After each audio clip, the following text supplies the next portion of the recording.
Assalamualaikum anak-anak cerdas semuanya. Selamat pagi. Bagaimana hari ini? Masih tetap semangat? Bagus. Nah, hari ini kita masuk ke tema 1, masih dalam tema 1 yaitu organ gerak hewan dan manusia. Subtema 1, organ gerak hewan dan pembelajaran ketiga. Baik anak-anak hebat semuanya, kita langsung masuk ke materi yang pertama, yaitu nilai-nilai yang terkandung dalam tiap sila Pancasila. Seperti yang kalian ketahui bahwa Pancasila itu mempunyai 5 sila.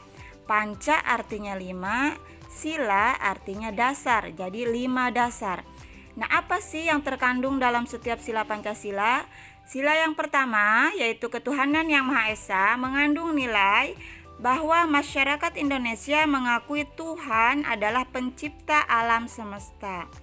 Sila yang kedua, mengakui adanya persamaan derajat antara sesama manusia sehingga setiap warga negara memiliki hak dan kewajiban yang sama. Dan sila yang ketiga, persatuan Indonesia mengandung nilai diwujudkan dengan rasa cinta terhadap tanah air dan rela berkorban bagi bangsa dan negara. Selanjutnya yang keempat yaitu sila kerakyatan yang dipimpin oleh hikmat kebijaksanaan dalam permusyawaratan perwakilan, mengandung nilai sebagai pedoman dalam upaya penyelesaian masalah yang terjadi di masyarakat. Dan yang terakhir, yang kelima yaitu keadilan sosial bagi seluruh rakyat Indonesia, mengandung nilai bahwa mengharapkan agar masyarakat Indonesia tidak melakukan perbuatan yang dapat merugikan orang lain. Nah, sampai di sini. Jika ada yang belum jelas, nanti bisa ditanyakan di grup WA ya. Selanjutnya kita akan masuk ke materi yang kedua, yaitu letak geografis Indonesia. Nah, letak geografis adalah letak suatu wilayah yang dari kenyataannya di permukaan bumi. Ayo ulangi bareng-bareng, apa itu letak geografis? Letak geografis adalah letak suatu wilayah yang dari kenyataannya di permukaan bumi. Jadi ini kenyataannya di permukaan bumi ya, bukan dalam globe atau bukan dalam sebuah peta. Jadi letak yang kenyataannya di permukaan bumi. Nah, batas wilayah Indonesia itu sendiri itu ada sebelah timur berbatasan dengan Samudra Pasifik dan Papua Nugini. Sebelah utara Indonesia berbatasan dengan Selat Malaka, Laut Andaman, Laut Tiongkok Selatan, Laut Sulawesi, Samudra Pasifik, dan Malaysia Timur. Untuk sebelah barat Indonesia berbatasan dengan Samudra Hindia. Nah, yang terakhir batas Indonesia sebelah selatan itu berbatasan dengan Australia, Samudra Hindia, Laut Timur, dan Laut Arafuru. Nah, itulah letak geografis Indonesia baik dari sebelah timur, utara, barat, dan selatan. Silahkan dipelajari kembali di rumah. Kita akan masuk kepada letak astronomi Indonesia. Adapun letak astronomi adalah letak suatu wilayah yang dilihat dari posisinya di garis lintang dan garis bujur. Nah, bisa dilihat dalam peta yang ada di layar kalian semuanya. Apa sih garis lintang itu? Garis lintang adalah garis hayal yang melingkar secara mendatar di permukaan bumi. Nah, garis bujur itu apa? Garis bujur adalah garis yang menghubungkan kutub utara dan kutub selatan. Untuk letak astronomis Indonesia itu sendiri adalah berada pada 6 derajat LU. Apa itu LU?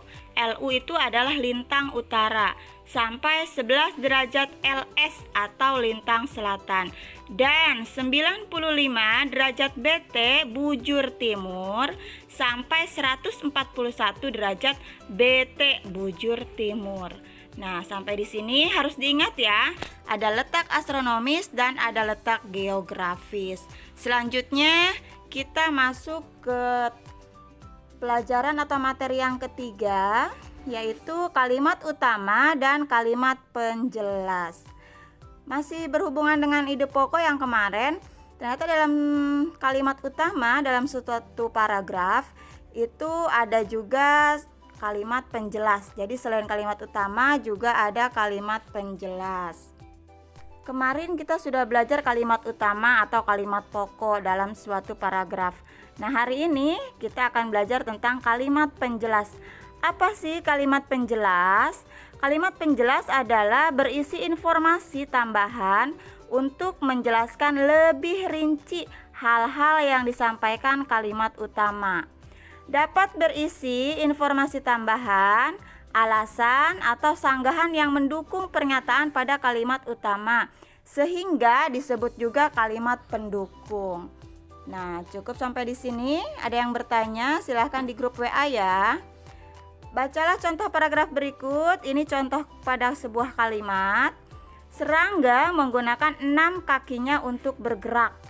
Nah, pada kalimat ini di awal, ini termasuk kalimat utama atau kalimat pokoknya. Beberapa jenis serangga menggunakan kaki mereka untuk berjalan. Ada juga serangga yang menggunakan kaki mereka untuk melompat. Selain itu, ada beberapa jenis serangga yang menggunakan kaki mereka untuk berenang dan berjalan di atas air. Ini disebut kalimat penjelas. Nah, pada kalimat penjelas tadi yang dibacakan oleh Bu Guru itu jelas ada tambahannya untuk menjelaskan dibandingkan kalimat utama yang lebih pokok. Di sini ada faktor-faktor pendukungnya, ada alasannya juga. Jadi lebih jelas dengan kalimat penjelas. Jadi dalam sebuah paragraf itu ada kalimat utama dan ada kalimat penjelas. Nah, sampai di sini. Ada yang bertanya, nanti seperti biasa silahkan tanyakan di grup WA ya. Baik anak-anak hebat semuanya, Bu Guru cukupkan sampai di sini hari ini. Mudah-mudahan apa yang kita pelajari, ilmunya mudah-mudahan bermanfaat, berkah untuk kita semua, amin. Sampai bertemu di pembelajaran yang keempat, yaitu kondisi geografis Indonesia. Semoga selalu sehat, walafiat, salam untuk keluarga di rumah, salam sehat dari Bu Guru. Terima kasih. Assalamualaikum warahmatullahi wabarakatuh.